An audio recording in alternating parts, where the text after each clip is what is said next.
самой мамы не было. «Скрип!» — позвал ее стрижонок. «Скрип, скрип, скрип!» — повторили за ним братья и сестры. «Так это же мама прилетела!» — догадались стрижата и запищали веселее. «Какая это была вкусная капля!» «Скрип!» — сказал. «Еще хочу!» Но тут же был откинут крылом на место, да так бесцеремонно.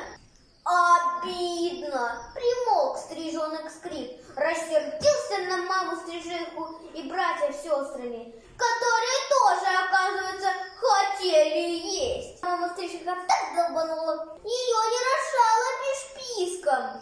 Так начал жизнь неловких стрижонок Скрип вместе с братьями и сестрами.